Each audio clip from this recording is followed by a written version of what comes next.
District of Conservation is sponsored by the Committee for a Constructive Tomorrow, better known as CFACT. To learn more about our sponsor, head over to cfact.org. Thanks for listening to the program. Welcome to District of Conservation. I'm your host, Gabriella Hoffman. This podcast offers a sober examination into all things hunting, fishing, shooting sports, energy, environment, and the public policy surrounding it. And this podcast also specializes in original interviews that you won't hear elsewhere.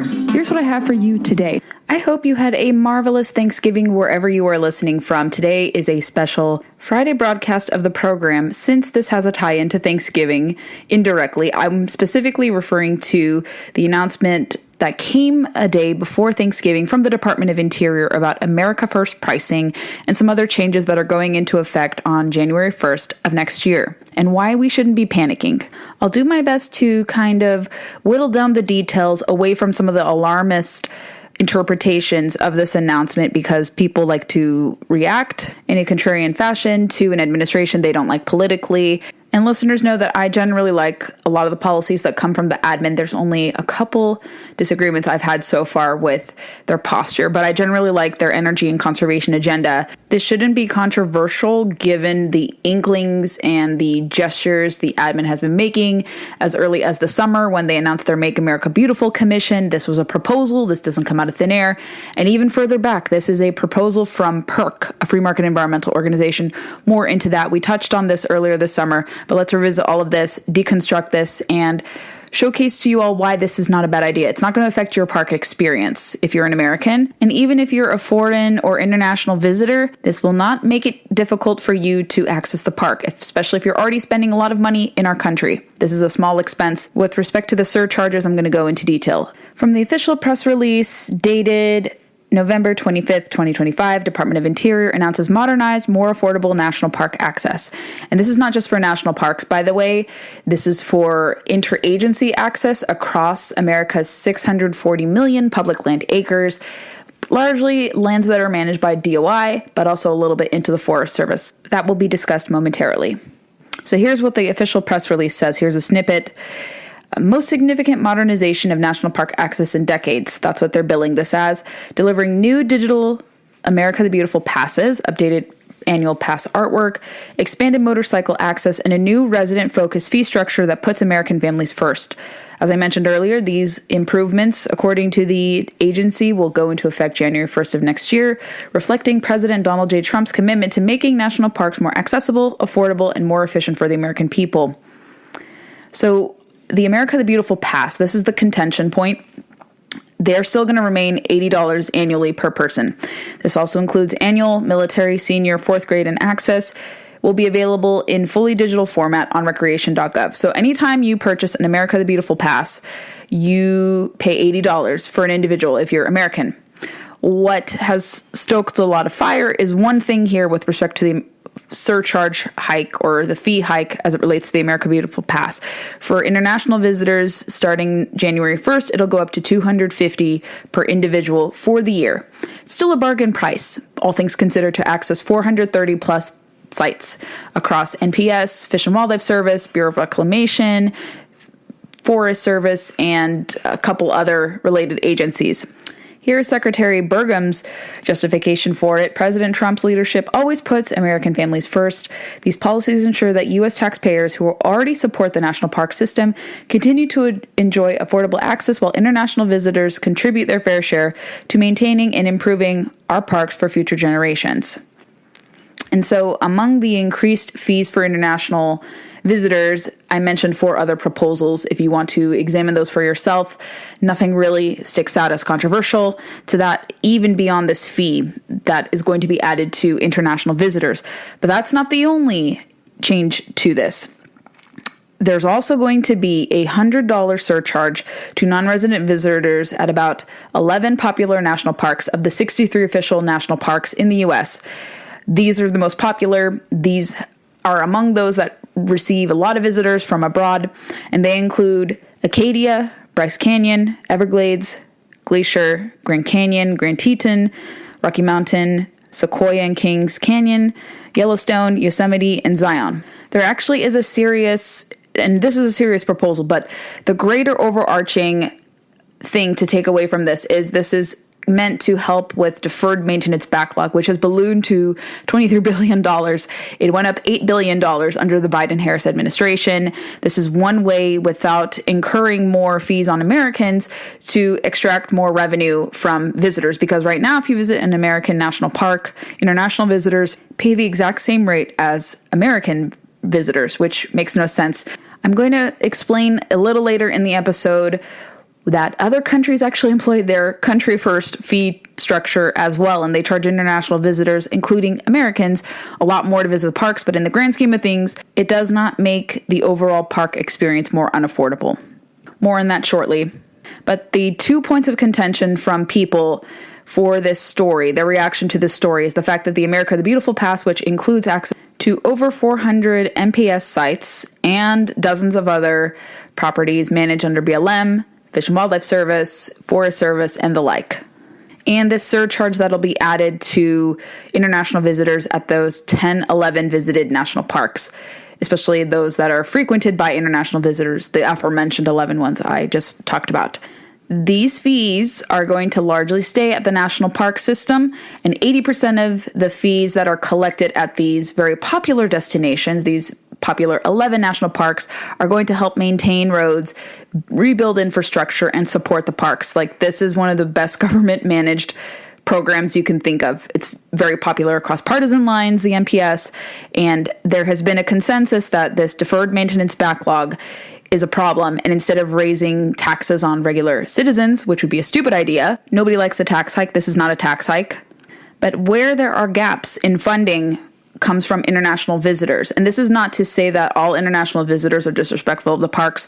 We have a lot of tourists who come here who are not respectful of the national parks. It's an untapped revenue source, the fact that we're charging everyone the same rate. It's a missed opportunity to collect about several $100 million annually from visitors coming from abroad to the national park. It's an untapped revenue source, so I don't see what's the problem. And I'm not the only one who sees this. The Property and Environment Research Center, PERC, we've had a lot of their experts on the program throughout the years, a free market environmental group, has pushed this proposal for years. They have different papers, they've done op-eds, they've done a lot of scholarship studying the fact that even if you add a surcharge for international visitors, you will not see a dent to visitation. And I'm going to explain why. They examined a case study hypothetically, but they lean on very good science to reach this conclusion about why a surcharge on international visitors at a place like Yellowstone, which is among those that will see a $100 surcharge to international visitors going forward.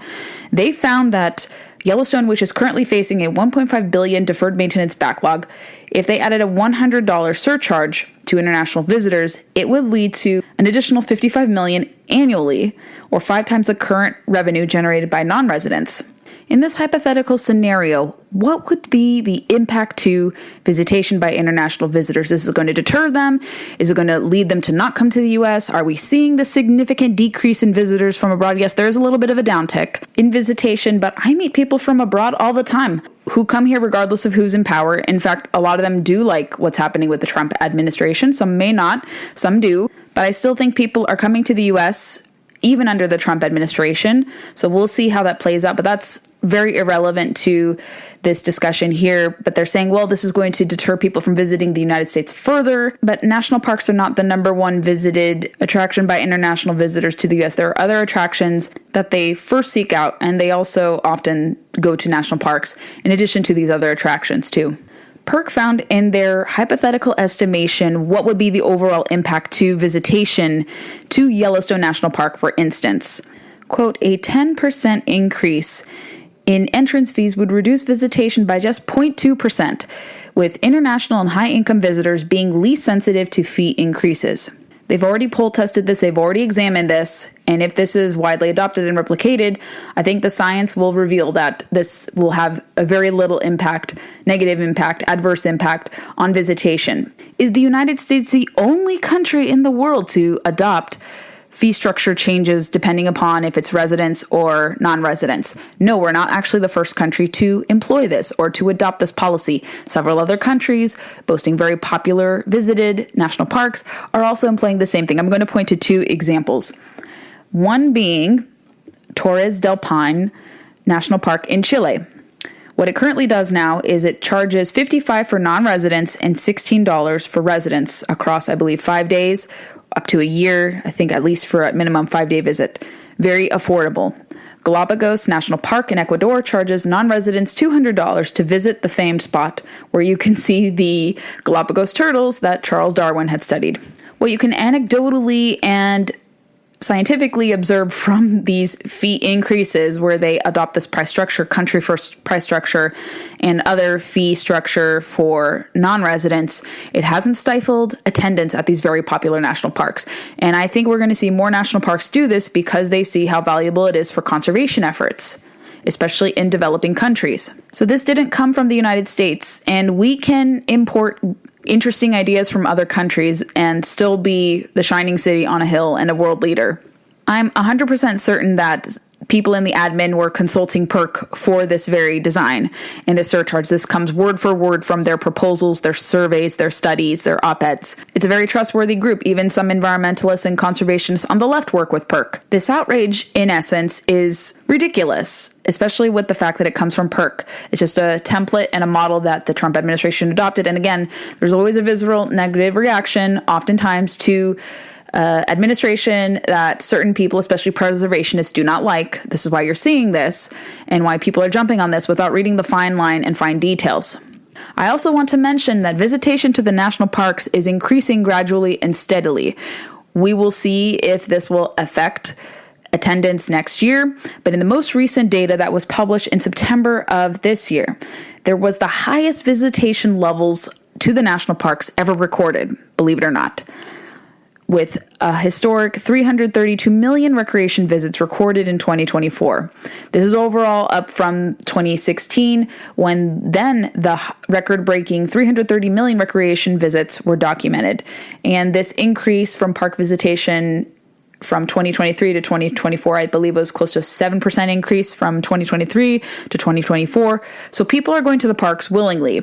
Foreign visitors make up about a third or 33% of visitations to national parks every year. Most of the visitors to the national parks are Americans, at 2/3, give or take. This is according to the U.S. Travel Association and PERC. I've included links in the show notes. So if we trust these hypotheticals, the models, and calculations that PERC has put out there, we aren't supposed to see a steep decline in park attendance by foreign visitors. In a year from now, we see some changes. Maybe people will revisit this, but I don't see, according to anything right now, any indication that this will deter foreign visitors whatsoever. As someone who cares very deeply about maintaining and preserving national parks, and also is a big proponent of public lands, even as a conservative, you can be a conservative and like multiple use management of public lands.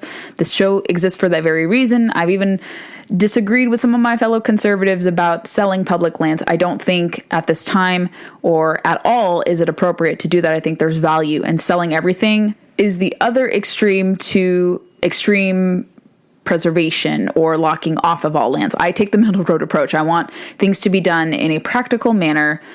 So yes, I'm a defender of public lands. I want them to be managed for multiple uses, including recreation. And yes, you can be a conservative and believe this. You can be a progressive and believe this. You can be a moderate and believe this. But I've been trying to communicate this to conservatives for the longest time that yes, you can support this. And as I mentioned earlier, public lands, the National Park Service, when it's pulled against the other agencies, has the most popularity because people view it as the least partisan political outfit out there. But the Biden admin did insert some ESG, CRT, DEI nonsense into the agency, and they've removed all of that in this new administration, the second Trump term, which I'm very grateful for. You don't need to stray away from the mission. You can have everyone come to the national park. You can make park access accessible to everyone, but you don't have to make it political, as we saw the Biden admin do. If you want to learn more, head over to the show notes with everything I've discussed. I'm going to have an accompanying blog post at Independent Women on this very subject.